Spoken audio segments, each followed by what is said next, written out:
I'm Lena, Heart 38, standing beneath my parents' pergola at a family-hosted launch party for my sister's fashion brand. Champagne pours like praise. Then my father taps his glass, smiles wide, and announces $1 million gift for Camila's company. He turns to me and says, "If only my eldest had made us proud." The garden goes silent. But in that silence, my grandmother rises slow, steady, and rewrites the night. What she revealed exposed a truth they spent years hiding. And it gave me back something they tried to take my voice. Before I tell you how it unraveled, let me know where you're watching from and hit like while I gather the strength to share what happened after the toast, after the lie, and after I stopped standing in the shadows. The glass of Sauvignon Blanc in my hand had gone warm, the condensation long since dried up. I stood near the back hedge, half-shaded by a sycamore, pretending to enjoy the breeze while my heels slowly sank into the lawn. The barbecue was in full swing, thick plumes of smoke rising from the grill where my father manned the tongs like a general in battle. Country music hummed from the Bluetooth speaker balanced on the patio rail, something from Miranda Lambert drifting over the chatter and laughter. I had arrived early. Too early, apparently, because by the time the rest of the guests showed up, I'd already walked the property twice, peeked in on my mother's hydrangeas, and made awkward small talk with a neighbor who still thought I lived in Boston. I didn't live in Boston. I hadn't for years. But it was easier to let them believe I did than to explain what I actually did now. I sipped the lukewarm wine and watched as my mother Sandra floated through the gathering in her embroidered blue kaftan, all smiles and cheek kisses. She was in her element, orchestrating everything from behind the scenes with practiced grace. Nothing escaped her except maybe me.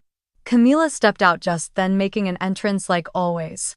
She wore a flowing white maxi dress, off-shoulder, cinched at the waist, with a braided gold belt that probably cost more than my entire closet.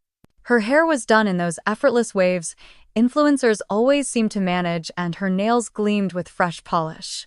Conversation dipped for just a second as people turned. She didn't notice. Or maybe she did and just pretended not to. She walked straight to the patio where a circle of people made room for her like Moses parting the Red Sea. I tried not to stare. Camila had always been good at this. At being the center. At charming strangers and folding compliments into conversation like sweetener in iced tea. I used to think she didn't notice the attention. But I knew better now. Aunt Rosemary made her way over, clutching a paper plate piled with ribs and coleslaw. Her voice, as always, carried. "So Lena, your art program's still going?" "That charity thing," I managed to smile. "It's not charity. It's community-based. We partner with the local library and a couple schools now. We just opened a second location in Waukegan." "That's sweet," she said, clearly uninterested. "You always did love doodling." I nodded and took another sip, letting the wine mask the bitter taste rising in my throat. I had learned over time not to expect validation here. Just survival. Polite deflection. Strategic silence. Across the yard, Camila laughed loud and bright at something my dad had said. He beamed at her, his tongs now idle in one hand. She'd always had his smile. I got his chin. And none of his praise. I checked my watch. 2 more hours, maybe 3 if dessert took long. Then I could drive home and exhale. A younger cousin ran past me with a water gun, shrieking. His little sister followed, her sun hat flapping with each step. I envied their freedom, that innocence that hadn't yet calcified into resentment or self-censorship. Behind me, someone was talking about real estate. Camila again. She was sharing her plans for a second home in Sedona. Something about red rocks and yoga retreats. People nodded along, asking for links to her Pinterest board. I stepped away before anyone could ask me what I'd been up to. Before, I had to explain that running an underfunded community arts collective meant 12-hour days, grant writing marathons, and more ramen than wine. I made my way to the side gate, slipped around to the front yard where fewer people mingled. The hydrangeas were wilting in the heat. I crouched and picked off a browned petal. It crumbled in my fingers. "You all right?" The voice startled me. I looked up and found David, my old high school friend, holding 2 beers. I shrugged. "Just needed some air." He offered me one. I took it, grateful to swap out the lukewarm wine for something cold and straightforward. "Camila looks Happy, I said, trying to make my voice neutral. David nodded. She always did know how to own a room. We stood in silence a moment.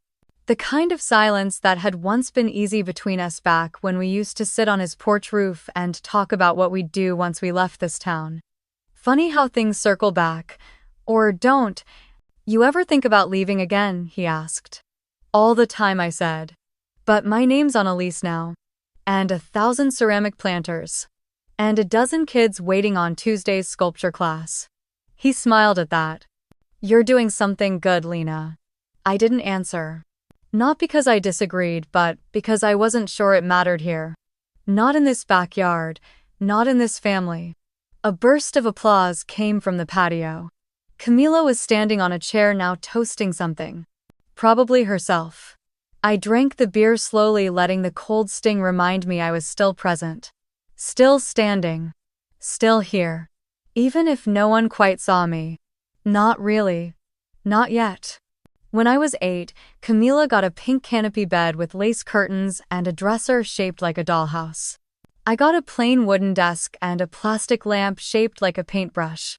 It wasn't cruel, it was just how things were. Camila was delicate. I was practical. Camila wore dresses that needed ironing. I wore jeans with crayon marks on the back pocket. She took ballet. I got sent to soccer even though I hated the noise.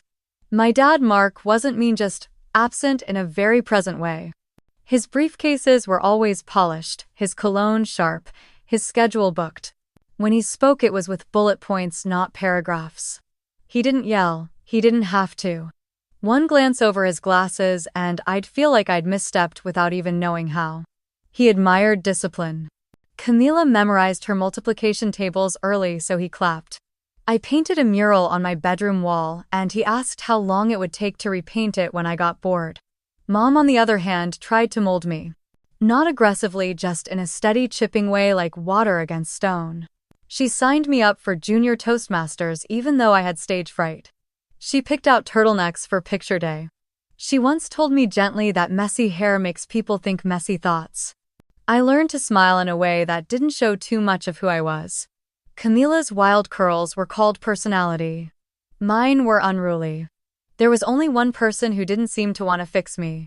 My grandmother, Joanna, was a retired librarian who smelled like lavender and always had ink stains on her fingers. She lived in a little house 3 blocks away and kept her tea in mismatched tins. She talked to me like I had thoughts worth hearing. Sometimes she'd pick me up from school in her faded green Subaru, a sketch pad already waiting in the backseat. We'd drive to the lake, sit on the hood and draw ducks or clouds or nothing at all. She never told me I was too quiet. She just waited until I spoke. One afternoon, I was sitting cross-legged on her porch coloring in a tree with a dull green pencil when she sat beside me and asked what I loved most about drawing. I said I like how nobody interrupts me there. She didn't correct me, just nodded like she understood completely. I remember 6th grade vividly. That was the year I won first place in the statewide art competition. The ceremony was in a library downtown, and they framed my piece of a girl underwater, bubbles rising past her cheeks. My teacher said it showed emotional maturity. I wore a blazer that didn't quite fit and held my certificate with both hands like it might float away. That same week, Camila was named head cheerleader. Her name got printed in the school newsletter. At dinner, the conversation never left the gymnasium. My certificate sat on the sideboard behind the casserole dish, forgotten. Mom said something like cheerleading builds confidence, which Lena could use more of. Dad added, maybe next year she can enter something more practical like a science fair. I remember the way my grandmother's fork paused in midair. She didn't speak up, she just met my eyes for a second like she was passing a note in silence. I never forgot that look. Years later, when I got into an arts high school across town, my parents said the commute would be a waste. Camila stayed local and got a car. I took the bus and learned how to sketch people without them noticing. I drew my seatmates, my teachers, the janitor with the kind eyes who always nodded at me. I filled notebooks with lives nobody noticed. Maybe because I knew how it felt. Camila dated the quarterback. She went to prom in a white sequin dress and cried when she chipped her acrylics. I worked part-time at a bookstore and saved every dollar for art supplies. At night, I sketched until my fingers hurt. My teachers called it promise. My parents called it a phase. But Grandma Joanna never once said maybe. She framed every one of my drawings, even the smudged ones. She came to every exhibit even when they were in basements with bad lighting and lukewarm punch. Once after a college portfolio review, I broke down in her kitchen, convinced I wasn't good enough. She handed me a napkin and said softly, "The world doesn't need more noise, Lena. It needs more truth. And you draw it like breathing." Sometimes I wonder if she knew even then how temporary her voice would be in my life. After she passed, everything tilted just a little more toward Camila. My parents handled the will quietly. I didn't ask questions. I didn't want to know how her house got sold or why her favorite sketchbooks ended up in boxes in our attic instead of mine. I should have spoken. I didn't. Maybe I was still that kid with the paint on her elbows waiting for someone to notice without having to raise her hand.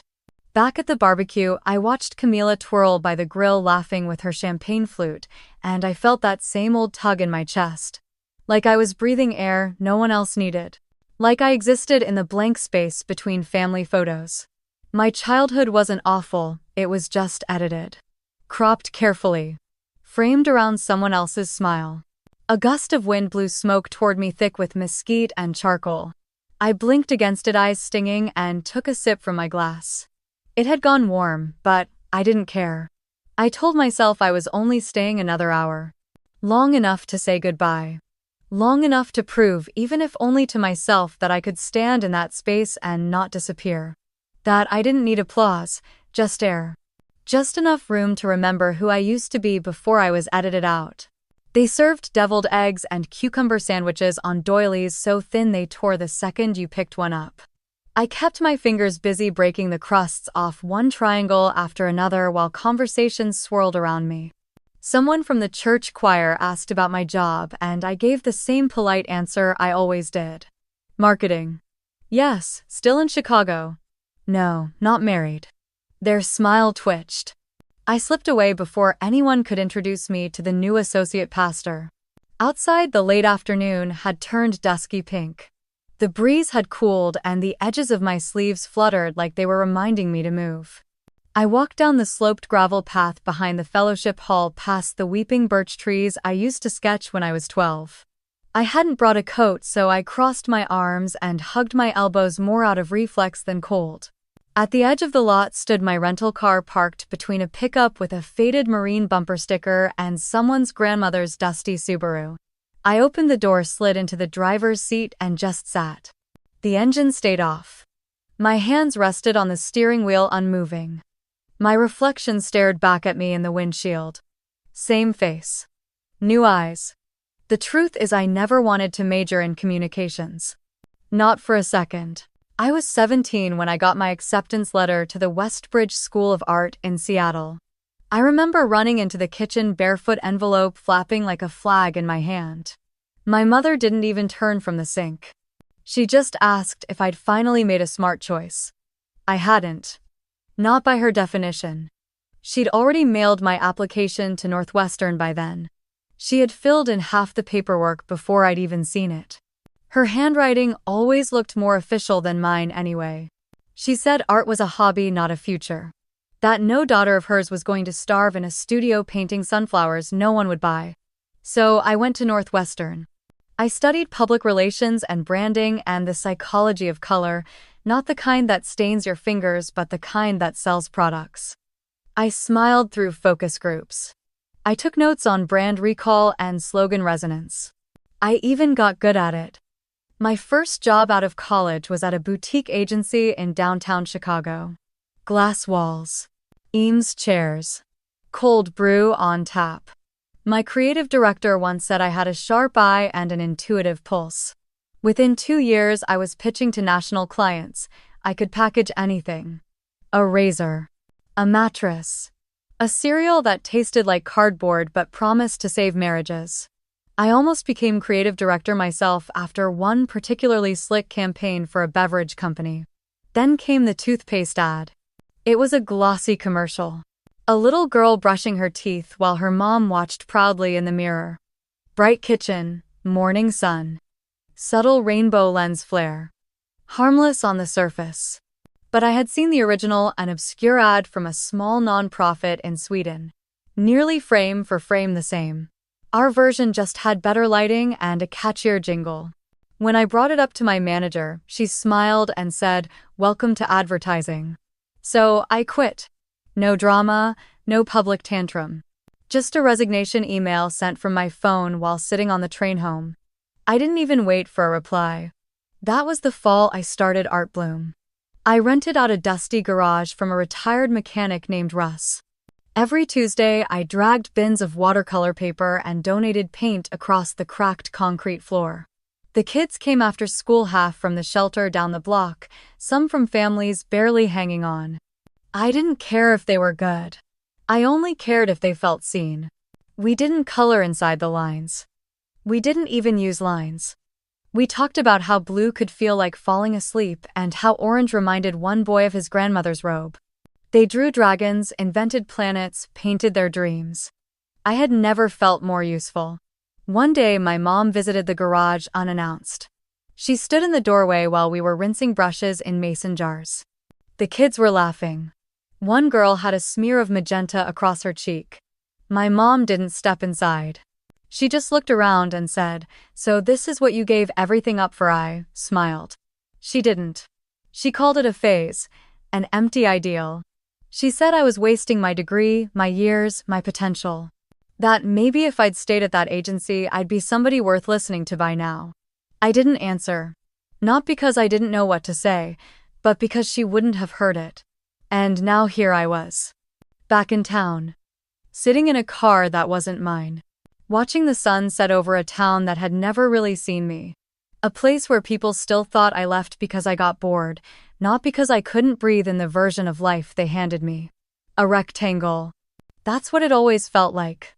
Like they were trying to fold me into a shape I didn't fit. College. Career. Marriage. A house with a red door and a husband who coached Little League. But I was never meant for rectangles. I was spirals and shadows and odd angles. I was paint under my fingernails and sketchbooks full of strange dreams.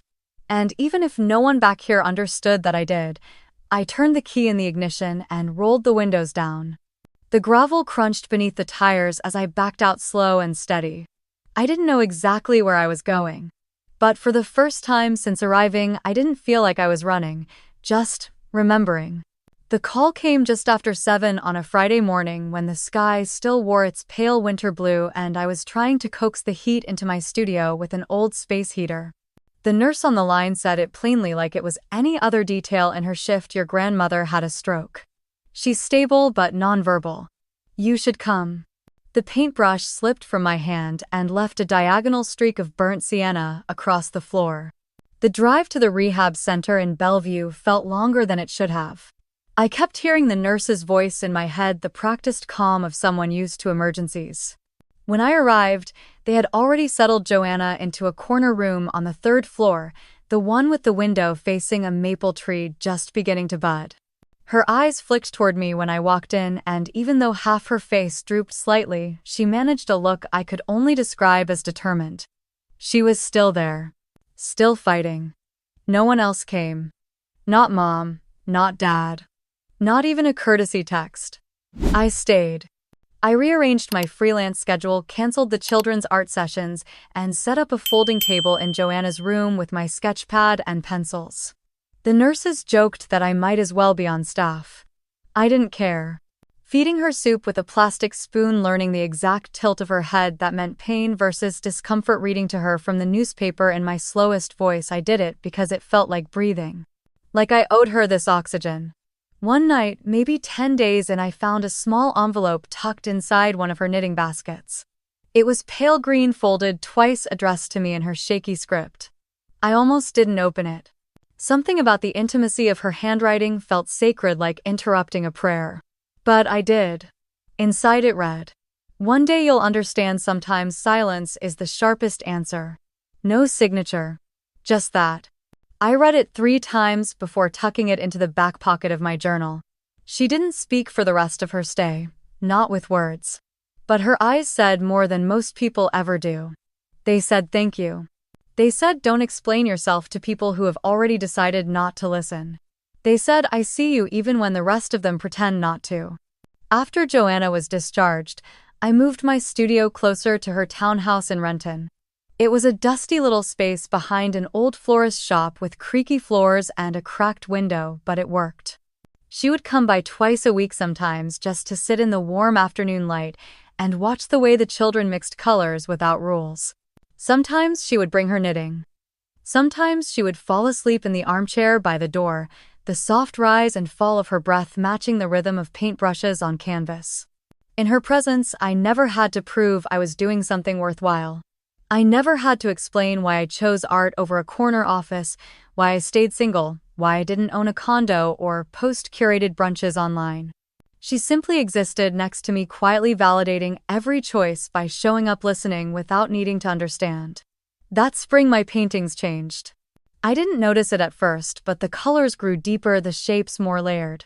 I started sketching scenes from memory instead of reference photos. A jar of her strawberry jam on a checkered tablecloth, her hands holding yarn, her garden shears resting on a stack of seed packets. They weren't remarkable objects, but through my brush they became sacred. One afternoon while she dozed in the armchair, I sat across from her with a half-finished canvas in front of me. I was trying to capture the way sunlight caught the silver in her hair. My brush hovered unsure. She stirred slightly, eyes fluttering open, then looked at the painting and gave the smallest nod.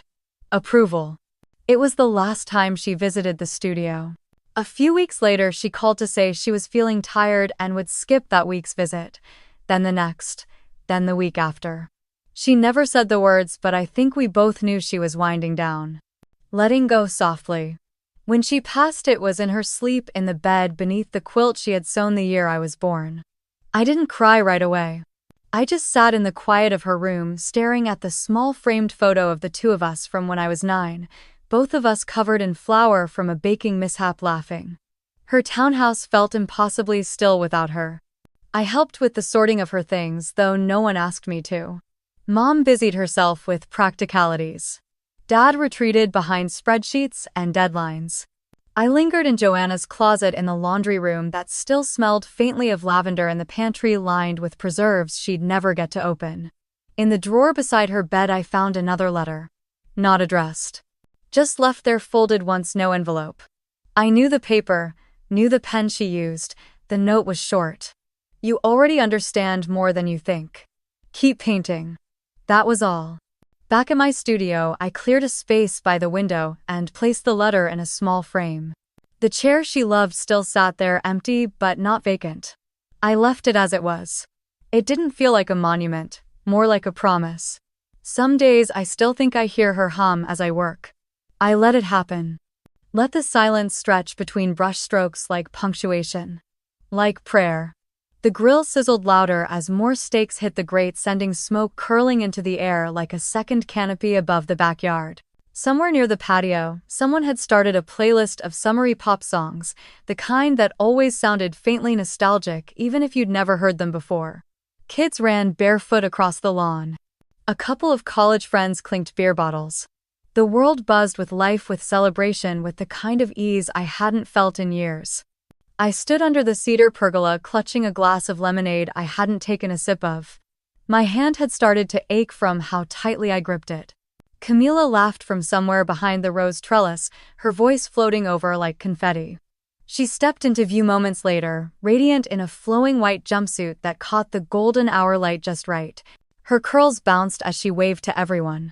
The crowd instinctively shifted to face her. Mom appeared beside her, a delicate flute of champagne in hand. Dad followed, microphone in one hand, and a wide smile stretched across his face. Everyone quieted, instinctively recognizing the rhythm of an announcement. Thank you all for being here this evening. Dad began, his voice confident, full. We're incredibly proud to share a little something we've been keeping under wraps. Our Camila has been working tirelessly behind the scenes on something very special.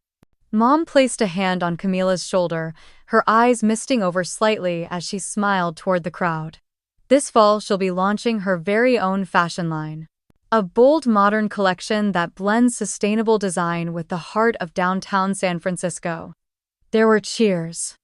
I didn't clap, I couldn't. My hands felt numb. And Dad continued turning to face more of the guests to support this incredible next chapter. Joanna and I are investing $1 million into her company. Consider it seed money from proud parents.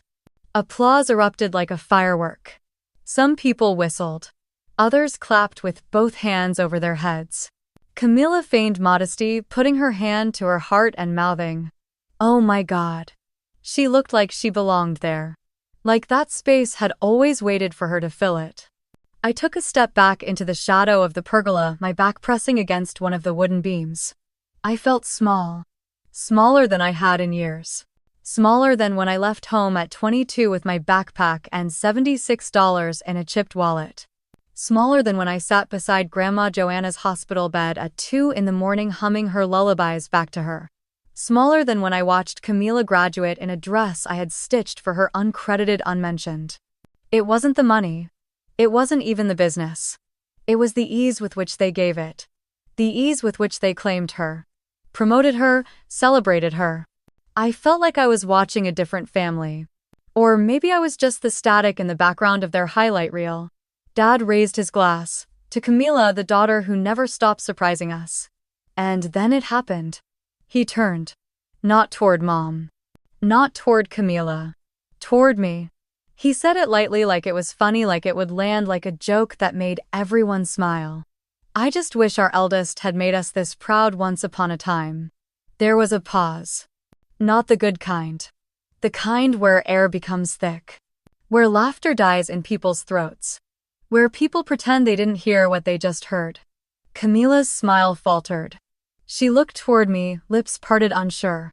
My ears rang. I didn't say anything. I didn't move. I stood there with that untouched lemonade and let the words settle. Let them hang in the air like smoke from a kitchen fire. Unseen at first, then choking. I could feel people watching me. Guests I hadn't spoken to in years. Colleagues of my father's. Neighbors from the old block.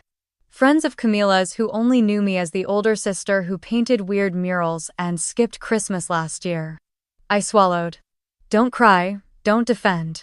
Don't give them the dignity of a scene. A woman I vaguely remembered from church reached for a new skewer of grilled shrimp and muttered something under her breath. Another man shifted uncomfortably and coughed. Camila stepped forward, placing a hand on Dad's arm, her voice soft but audible. "Dad. Maybe." But he waved her off with a chuckle. "I'm just teasing. Come on, it's a celebration." No one laughed. I turned and walked toward the side yard. The gravel crunched under my shoes louder than it should have. I passed the citronella candles, the punch bowl, the gift table. I kept my face neutral, my posture steady, my pace even. I didn't rush. Didn't give them that either. Behind me the music resumed. Someone adjusted the volume slightly. I heard Camila laughing again, a little too loud, a little too bright, like someone trying to overwrite a bad line with a better one. I reached the side gate, slid it open slowly, and stepped outside. The cool air met my cheeks like a slap and a balm all at once. I stood there on the sidewalk under the glow of the string lights that spilled just beyond the fence. $1 million. For her dream. A joke for mine. That was the trade-off. I looked up. The sky had started to turn violet at the edges, the last of the light melting behind the neighbor's roof. My phone buzzed. A text from Theo. Just 3 words. "You okay?" I stared at it, blinking back something hot and sharp. Then I typed back. Just needed air. And I did. But what I needed more than air was space. Not the kind they gave me. The kind I would carve for myself. Even if it meant starting with nothing. Again. I didn't realize how tightly I'd been holding my breath until the bathroom door clicked shut behind me. The quiet was a relief, almost sacred, even as my reflection stared back with reddened eyes and trembling lips. The light above the mirror buzzed faintly, casting everything in an unforgiving hue. I pressed my palms into the cool marble sink, grounding myself the way I used to when I was younger, after the shouting matches or the silent treatments or the long family dinners where I felt more like a ghost than a daughter. $1 million. He said it like he was offering her lunch. The applause hadn't stopped ringing in my ears. Not the sound of celebration, but the sharp contrast it made to the stillness inside me. I wasn't jealous of the money. It wasn't even the brand launch or the champagne toasts. It was the certainty. The ease with which they handed her the world. I could have been proud of her. I wanted to be. But the weight of my father's words, the way he turned the knife with a smile and a microphone, made that impossible. I leaned over and splashed cold water on my face, watching it drip from my chin like something I could wash away. But I couldn't rinse off humiliation. I couldn't cleanse myself of being made the punchline in my own home. Not when his voice echoed in my head so clearly I thought he might have followed me in. You never made us proud. I bit the inside of my cheek hard until I tasted metal. The door was locked. The party was still happening. I didn't have to go back. I could sneak out the side door, vanish the way they'd always half expected me to. I could leave them in their perfect storybook scene and become a name they only whispered when talking about regret. But I didn't move. I stood there in that tight little bathroom, watching myself slowly fall apart in the mirror. Outside the frosted window, I caught flashes of movement. Laughter. Glasses clinking. Camila's voice rising above the rest, smooth and polished like a ribbon in a department store window. My mother brushing her hair back, the gesture so familiar it hurt. The way her hand lingered, proud and tender and completely foreign when it came to me. A knock startled me. I stepped back quickly, wiping at my cheeks as if that would erase the redness or the puffiness or the years. Lena, it's me. Grandma. Her voice was soft. Softer than I'd ever heard it. I hesitated, heart thudding, then turned the lock and opened the door. She stood there in her loose navy cardigan, her silver hair pinned back in the same careful style she always wore. Her eyes, though, looked different. Not sharp, not stern. Just tired. I need you to help me get to the yard, she said, holding out her hand. I blinked, unsure for a second whether she was asking or offering something else entirely. But I took her hand. It was smaller than I remembered. Fragile.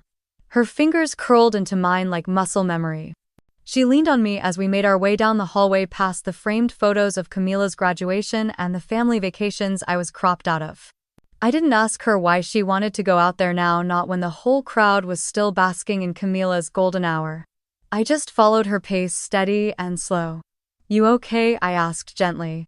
No, she said. But I will be. We reached the back patio and the noise swelled again like a wave crashing over us. I almost turned back, but Grandma's grip tightened just slightly. So I led her down the steps, past the string lights and the group of guests now gathered around a cake with gold lettering. Mark spotted us. His smile didn't falter, but I saw the flicker in his eyes. The recognition. The "oh, you're still here." I stopped near the hedge, giving Grandma a bit of shade. She didn't sit. Just stood beside me, watching everything unfold. Camila cut the cake. Guests clapped. My mother snapped photos. My father raised his glass for another toast. Family, he said loud and clear. The crowd quieted. I want to thank all of you for being here to celebrate our Camila. She has always had vision, grace, and determination. And now she's stepping into the world with a brand that reflects everything she's built. He paused dramatically. And to help her along, we've decided to invest $1 million in her future. Because we believe in her. Because she's earned it. The applause was thunderous. I looked away, my throat dry, my chest tight. Then he turned, smiling directly at me. I just wish our eldest had given us the same chance to be proud. The silence that followed was immediate and complete. Like someone had hit mute on the entire party. Every eye turned. Some glanced away quickly. Others lingered, curious, unsure whether this was part of the show or something else entirely. My stomach flipped. My palms burned. I couldn't move, couldn't speak. Grandma did. She stepped forward just enough to draw attention and laid a hand on my arm. You don't need to answer that, she said, her voice firm. She was facing the crowd now, but she spoke only to me. Some people confuse money with meaning. But I see you, Lena. I always have. Then she turned to my father, her expression calm. Mark, maybe it's time we stop measuring pride in dollar signs. The silence held for another beat, then someone cleared their throat. Someone else murmured about needing more champagne. The moment passed, swept away in the clinking of glasses and the hum of polite distraction. But I stood straighter. Grandma stayed beside me, steady as ever. And for the first time all evening, I felt like I wasn't alone. The crunch of gravel beneath my sandals followed us as I slowly guided Grandma Joanna toward the center of the patio. The sky had shifted into that deep twilight blue where the string lights overhead seemed to shimmer just a little more brightly, as if they sensed what was coming. My fingers curled gently around her forearm, steadying her step by step. Around us, laughter swirled like smoke, light and careless, but it started to thin as people turned to watch. The music from the Bluetooth speaker faded out mid-verse. Maybe someone paused it, or maybe it just surrendered. Either way, silence wrapped around us as Grandma let go of my hand and placed both palms on the back of a wrought iron chair. Her fingers pressed into the metal like she was grounding herself. I could hear someone set their wineglass down a little too hard. The clink echoed. Grandma straightened slowly, her gaze sweeping over the crowd. She didn't speak right away. Just stood there, letting the quiet stretch until even the cicadas in the trees seemed to hush. Then she said it. I have sat in this yard for over 30 years, and I've seen who gets to speak, and who gets ignored. A ripple went through the garden. The kind that doesn't come from wind. The kind that moves from person to person like a secret being passed without words. She looked straight ahead, not at anyone in particular, but her voice cut clean through the humid Georgia air. Some of you have only known this place when it was dressed up with lights and cocktails and made to look like a magazine spread. But I remember when Lena was 5, running barefoot through those flower beds carrying a plastic crown she made out of tin foil and string. No one had to tell her she was special. She just knew. My breath caught. I hadn't thought about that crown in decades. But then, little by little, she learned to stay quiet, because every time she spoke, someone laughed. Or corrected her. Or told her she was too much, too dramatic, too sensitive. The crowd shifted. Some guests glanced at each other. A few looked down at their shoes, and lately you all seem to have decided she failed. That's the word floating around this week, isn't it? Failed. Her voice was softer now, but it didn't lose strength. It reminded me of slow rivers that look calm on the surface but could pull you under in an instant. I wonder, is failing when you lose a job? Or is it failing when you raise a child to believe their worth depends on your mood? Camila sat frozen beside our mother. I could see her jaw set, a muscle twitching. Mom's face was unreadable, a polite smile frozen in place like it had been painted on hours ago. And is success really just about who shows up in pearls and polished shoes with a fancy business card and the right kind of husband? Grandma's eyes finally landed on me. My heart thudded in my chest so hard I was afraid people could hear it. Because if that's all it is, then yes, maybe Lena failed. She paused. But if survival counts for something, if getting back up after people have knocked you down again and again matters, if learning to hold your own pain and still offer kindness to others means anything, then maybe you need to rethink your definition. The air was still, nobody moved. Not even the kids who had been running around minutes earlier. It was as if the whole garden was holding its breath. When I was her age, Grandma continued, I had already buried 2 children. And no one called me a failure. They called me strong. A soft murmur rose from the back. Someone cleared their throat. I noticed Mr. Lawton from down the street remove his sunglasses and tuck them into his shirt pocket. He'd always looked at me like I was the neighbor kid who never quite got it together. But now his expression had changed. Softer. Curious. I'm not saying Lena is perfect, Lord knows none of us are. But I won't sit here in my own backyard and let her be talked about like she's invisible. Or broken. Grandma stepped back from the chair. For a second I thought she might fall, but I caught her elbow. She gave it a light pat. That's all she said simply. Let's eat before the casserole dries out. Laughter bubbled up. Tentative at first, then warm. Real. Some of the tension melted with it like frost under morning sun. As I led her back toward her seat, people parted without being asked. A few nodded at me. A couple smiled. Not the kind of smile that said, "Oh, poor thing," but something closer to acknowledgement. Respect. Camila didn't look at me. Mom busied herself with the wine bottle. When Grandma sat down, she reached for my hand under the table and gave it a small squeeze. I didn't speak. I couldn't have even if I'd tried. Because something had shifted, not just in the garden, but inside me. And when I looked up, I saw something else I didn't expect. Dad standing quietly on the back porch, arms crossed, watching everything. His face unreadable. And suddenly I knew the night wasn't over. Something about the way she said my name made the entire space feel smaller, more intimate, like she'd just pulled a thread no one else dared touch. "Lena," she said again, this time more clearly. Then she took a breath and looked directly at me. I didn't move. My knees were locked. I could feel the sting of everyone's attention circling back around to me. "I have something to give you," Joanna said. Not as a surprise, and certainly not as a favor, but as a long overdue acknowledgement. The murmuring died down again, replaced by a quiet tension. She reached slowly into the side pocket of her blazer and pulled out a folded stack of papers. Legal-sized, held together by a black binder clip. "This," she said, lifting the pages, "is the formal charter of a nonprofit arts foundation. It's been fully filed with all the proper certifications and has had a legal team overseeing it for over 3 years. Its name is the Edith Foundation for Independent Voices." The air felt suddenly heavier. She looked at me again. "And you, Lena, are its first executive director." I blinked. The words didn't register at first. My thoughts jammed together like a traffic pileup. She went on. "It starts with a seed grant of $1.5 million. All of it already transferred. All of it earmarked for community arts projects, especially those run by women, immigrants, and people who've been historically excluded from gallery spaces." My breath caught in my chest. Joanna smiled faintly. "I wanted to do this 2 years ago, but the paperwork took longer than I expected. There's a board in place.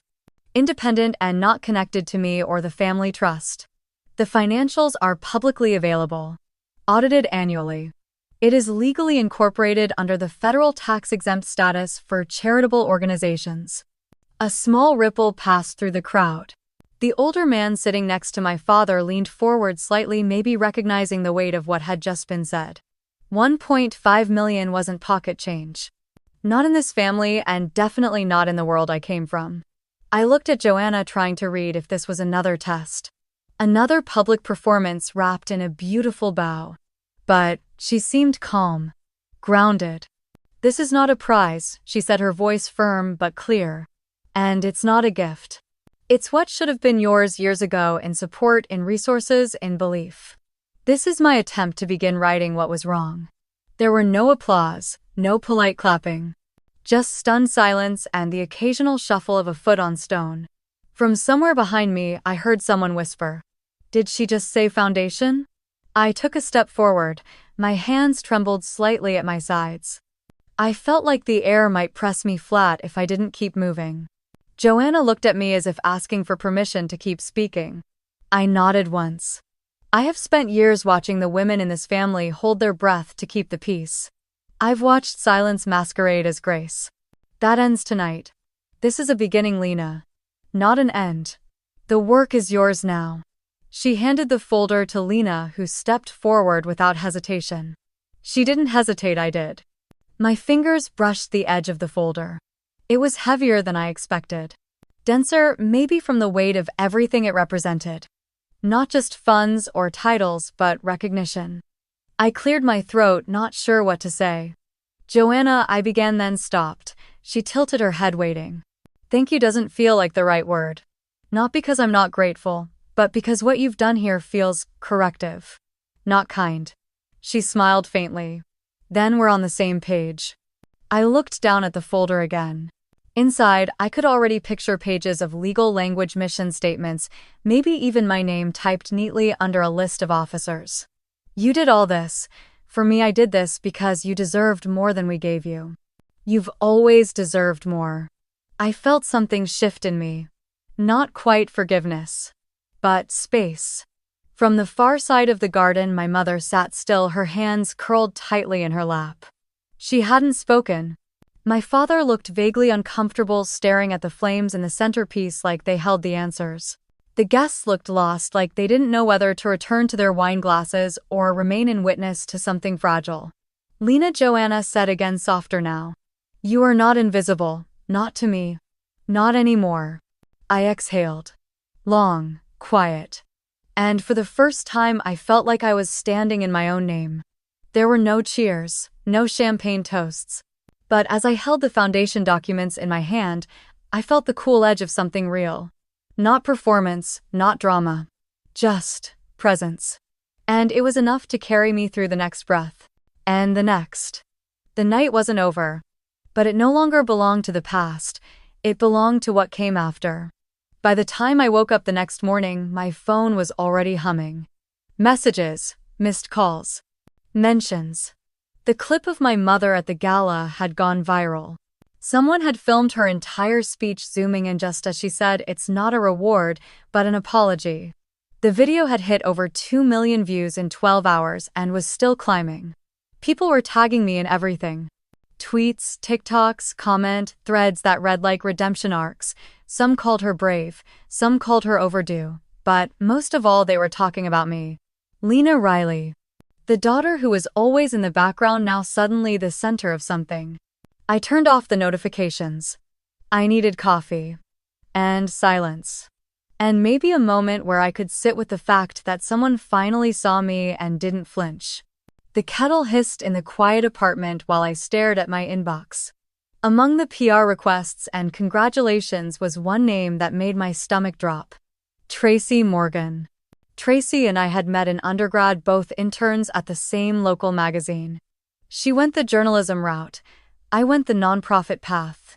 We hadn't spoken in over a year, not since I missed her engagement party. But the email was simple. Lena, I need to speak with you. It's about Camila. It's important. She didn't write anything else. No smiley. No sign-off. Just her number.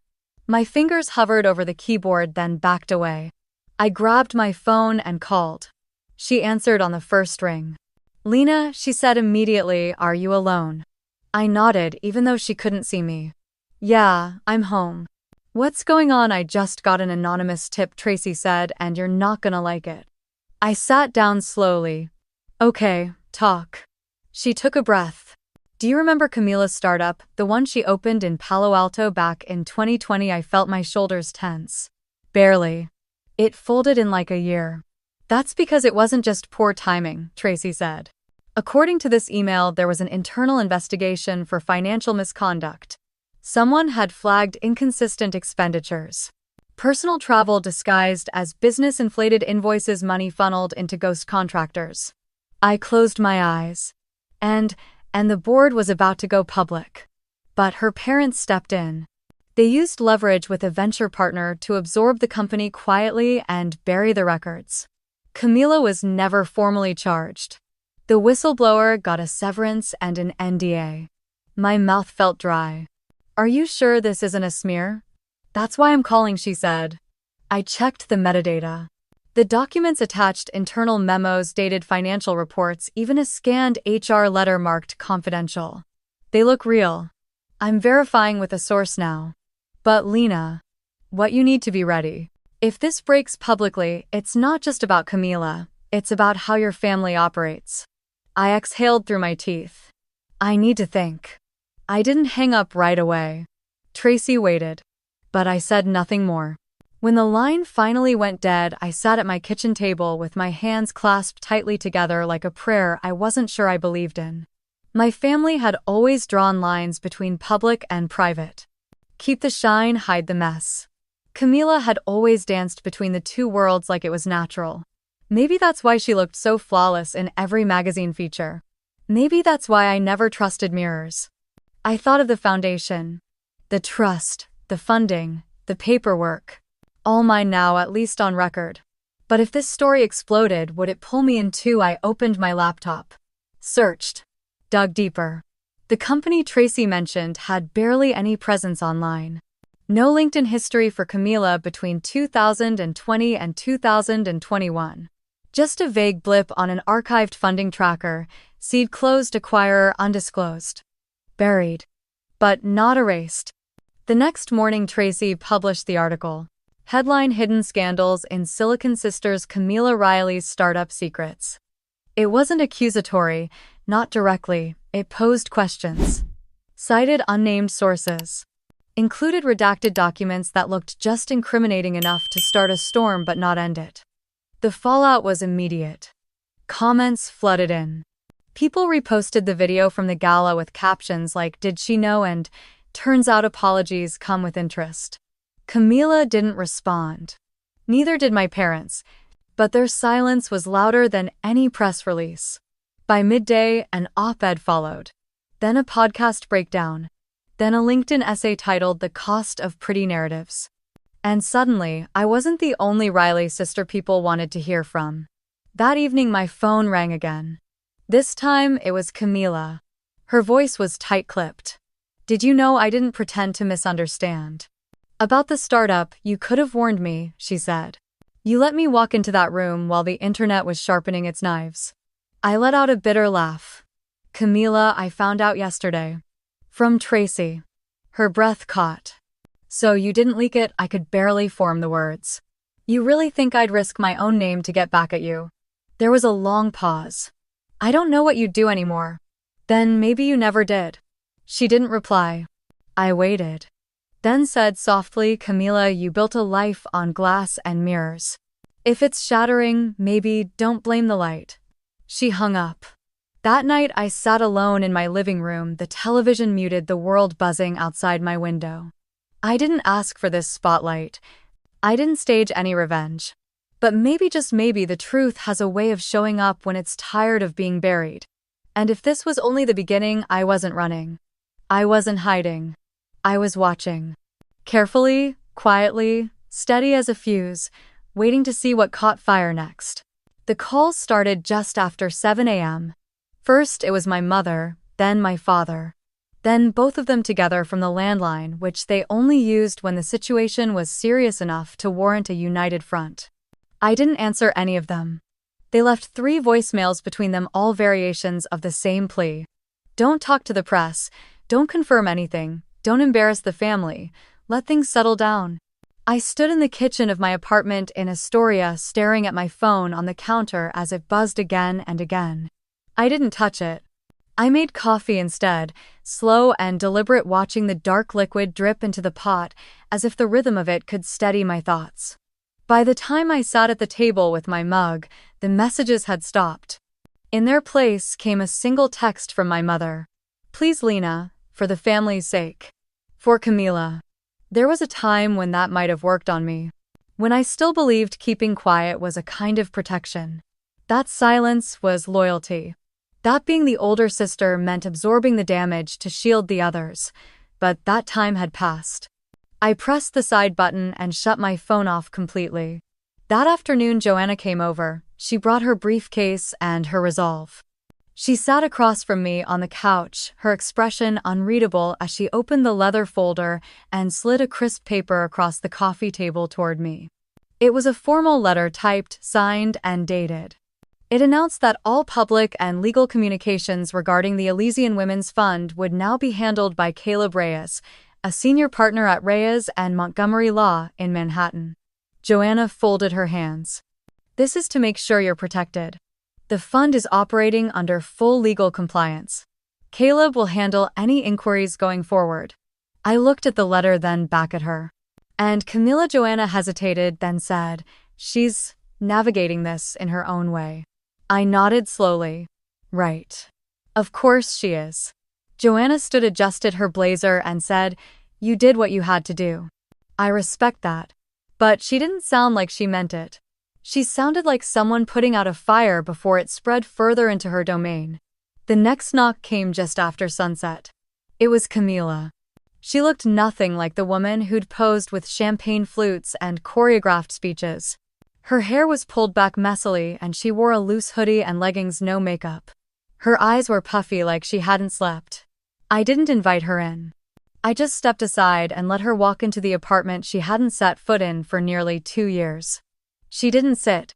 She paced, arms crossed tightly over her chest. I didn't know Tracy would actually publish it. I didn't think it'd explode like this. I leaned against the counter. You didn't think I would say anything. That's what you mean. Camila stopped pacing and looked at me. You always let it go, Lena. You've always been the quiet one. The calm one. I didn't think you'd— Her voice trailed off, but I knew what she meant. I didn't think you'd change. That's the thing, Camila, I said. I haven't changed. I just stopped pretending silence was the same as peace. She sat down, finally sinking into the armchair like the weight of everything had finally caught up with her. I didn't mean to hurt you. You didn't mean to get caught, I said. Her face tightened. That's not fair. Isn't it? She was quiet then. Her shoulders curled inward. I thought if the fun succeeded, it would make everything worth it. That Mom and Dad would finally see me as something more than a mess. That maybe I could be someone you looked up to again. That last part stung more than I expected. You didn't have to lie to do that. I know. You didn't have to forge my name. Her lips parted, but no sound came out. I waited. Eventually, she said, it was just the first grant. The biggest one. We needed a headliner donor to apply for the matching funding. After that, everything took off. I always meant to make it right. Always meant to. I repeated the words in my head and let them settle between us like dust. You made a choice, Camila. Not just one. 100 choices over years. Every time you used my name. Every time you let people believe it was your work. Every time you stood on a stage and thanked yourself for something that wasn't yours. She wiped her eyes with her sleeve. I'm sorry.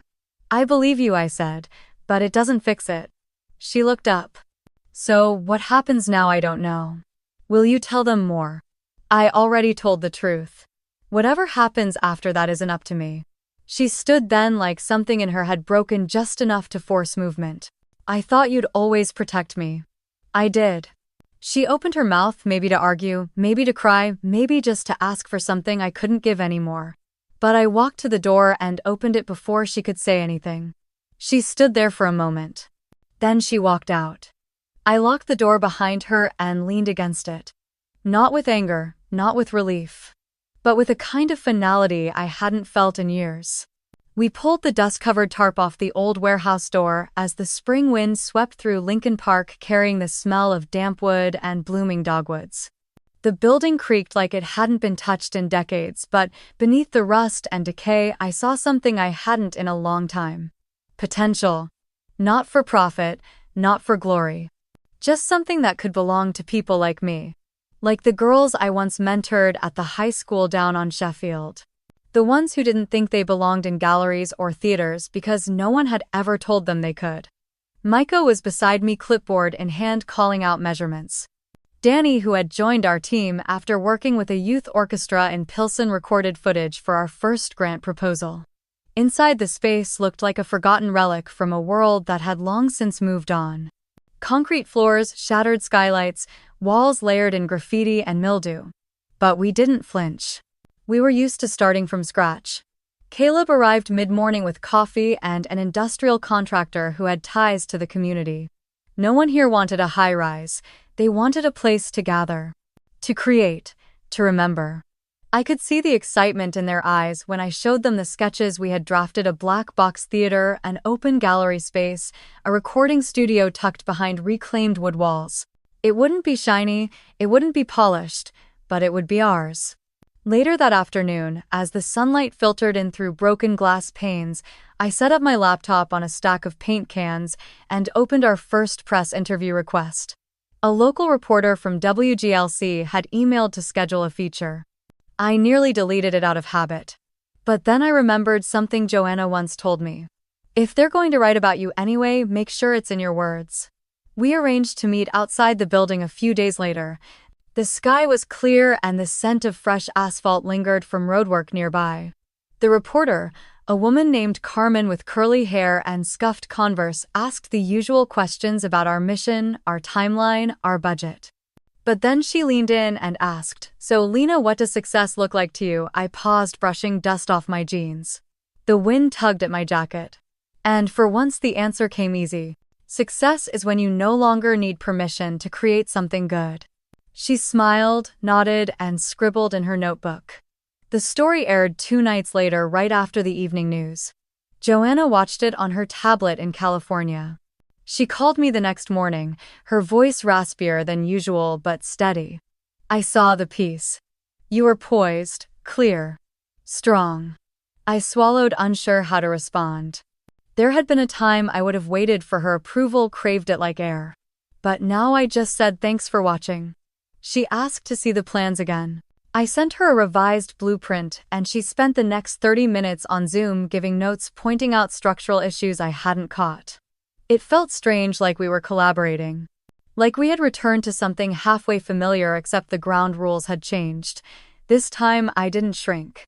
By May, we had cleared the debris, patched the roof, and brought in the local art students to help paint murals along the west wall. They chose themes of origin and transformation. Some painted their families, others painted silence. One girl painted a burning chair. I didn't ask why. I didn't need to. News of the project began to ripple beyond our zip code. A national education nonprofit reached out for a partnership.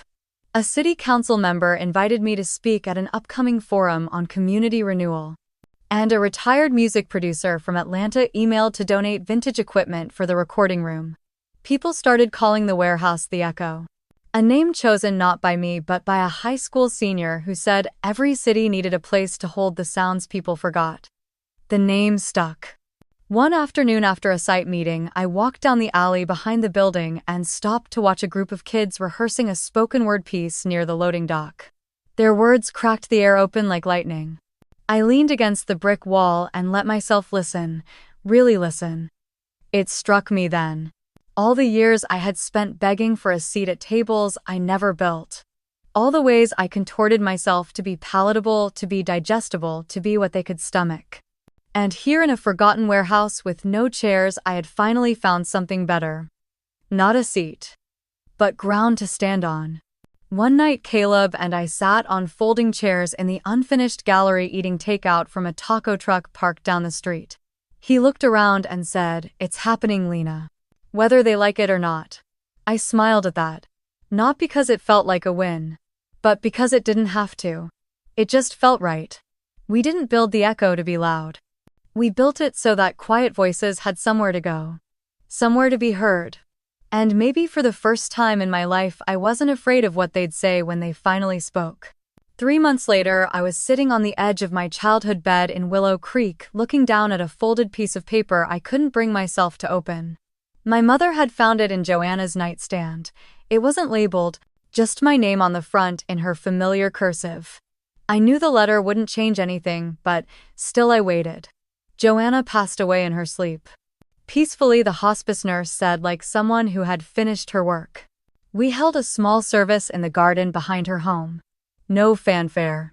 Just lilies, her favorite records playing on low, and a sky that stayed clear and blue as if it understood what was happening. I wore a simple black dress. No speeches, no eulogies. Just moments. People came and placed a stone or a flower by the base of the oak tree she had planted the year I moved in. Some hugged me. Some didn't say a word. It didn't matter. Joanna had already said everything that needed to be said, just not always out loud. After the service, I returned to the Echo. It felt heavier that day. The halls quieter. We'd placed her portrait in the main entrance just the week before. I had painted it from memory. She wasn't smiling, not exactly, but there was this calm on her face. The kind of stillness that only comes when someone has stopped pretending to be anything but exactly who they are. My mother arrived later than the others. She wore a dark gray coat and held her purse like it was armor. When she stepped into the lobby, she stopped right in front of the painting. She didn't ask who painted it, she knew. She stood there for a long while before saying anything. "She'll be proud of you," I didn't respond. I just took 2 steps back and let the sunlight fall across the canvas. It warmed the edges, the brush strokes, the colors I hadn't realized I'd chosen until they were dry. The golds, the rust, the deep purples, all of it layered over years I had spent trying to find a name for what she had been to me. Not a mother, not quite a mentor. Something in between. Something I didn't know how to define but had stopped needing to. My mother didn't stay long. She didn't ask to see the studio or the garden or the mural on the west wall that students had finished just last week. She touched my shoulder briefly, then left. I didn't walk her out. Later that afternoon, I sat in Joanna's old chair, the creaky one she always said she'd replace but never did. The letter was still folded on my lap. I opened it slowly, expecting something profound or poetic. But what I found was simpler than that. It said, "If you're reading this, it means I've stopped watching from the doorway, Lena. You were never meant to stay silent. You just needed someone to remind you that your voice mattered. I'm glad I could be that person. Now go be that person for someone else." I cried quietly, the kind of cry that doesn't shake your body, just empties you out. I sat there until the light changed and the room grew cooler, then walked back through the building alone. That night we held our first open mic event in the finished space. A soft launch. No big promotion. Just tea lights, folding chairs, and a handwritten sign that said, "The Echo is open." I stood near the back as a girl no older than 16 read a poem about her grandmother. Her voice cracked halfway through, but no one laughed. No one looked away. They waited. And when she finished, the applause was small, but it filled the room in a way no echo ever could. I thought of Joanna again. Her slippers. Her stubborn kindness. Her silence that always seemed full, never empty. I thought of the way she let me come to her on my own terms. The way she taught me that love doesn't always arrive in the form we expect. Sometimes it shows up with soup and clean socks and a space to paint. The portrait now hangs in the main lobby under a plaque that reads, "She listened." It wasn't about grand gestures. It never was. It was about showing up. About staying. About building something that would outlast the noise and give people a place to speak without shouting. I still have the coat she gave me. I don't wear it much anymore, but I keep it near the door. Just in case a winter wind blows through and I need to remember where I came from. As I walk through the Echo now, I see faces I don't know yet. Stories I haven't heard. But I recognize the weight they carry, and I know what it means to finally put it down. If someone ever stood up for you, fought for you even when you couldn't fight for yourself, I hope you'll remember them. And if one day you find yourself standing up not because it's easy but because it's right, I hope you'll tell that story too. Thank you for listening to mine.